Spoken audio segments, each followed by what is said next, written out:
ମାଛ ଧରିବା ହେଲା କାଳ ପାଟିରେ ପଶିଗଲା ଜିଅନ୍ତା ମାଛ ଚାଲିଗଲା ଯୁବକଙ୍କର ଜୀବନ। ମୟୂରଭଞ୍ଜ ବାଙ୍ଗିରି ପୋଷୀରେ ଏଭଳି କିଛି ଘଟଣା ସାମ୍ନାକୁ ଆସିଛି।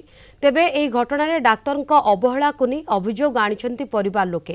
ଦିଘି ଗାଁର ଅବିନାଶ ବିଜୁଳିଙ୍କ ମୃତ୍ୟୁକୁ ନେଇ ସ୍ଥାନୀୟ ଅଞ୍ଚଳରେ ଉତ୍ତେଜନା ପ୍ରକାଶ ପାଇଥିଲା। ବନ୍ଧରେ ମାଛ ଧରିବା ସମୟରେ ଏକ ଜୀବନ୍ତ ମାଛକୁ ପାଟିରେ କାମୁଡ଼ି ମାରିବାକୁ ଚେଷ୍ଟା କରୁଥିଲେ ଅବିନାଶ। ହେଲେ ଅସାବଧାନତା ବଶତଃ ମାଛଟି ତାଙ୍କ ପାଟି ଭିତରକୁ ଗଳି ଯାଇଥିଲା। ବହୁ ସମୟ ଧରି ଶ୍ୱାସନଳୀରେ ଅଟକି ଯାଇଥିଲା। ଗୁରୁତର ଅବସ୍ଥାରେ ଅବିନାଶକୁ ବାଙ୍ଗିରିପୋଷି ଗୋଷ୍ଠୀ ସ୍ୱାସ୍ଥ୍ୟ କେନ୍ଦ୍ରକୁ ଅଣାଯାଇଥିଲା। ବାରମ୍ବାର ଅନୁରୋଧ ସତ୍ତ୍ୱେ ଡାକ୍ତର ରୋଗୀଙ୍କ ପାଖକୁ ଆସିନଥିବା ପରିବାର ଲୋକ ଅଭିଯୋଗ କରିଛନ୍ତି। ଠିକ୍ ସମୟରେ ଚିକିତ୍ସା ନ ପାଇ ଅବିନାଶଙ୍କର ମୃତ୍ୟୁ ହୋଇଥିବା ଅଭିଯୋଗ ହୋଇଛି।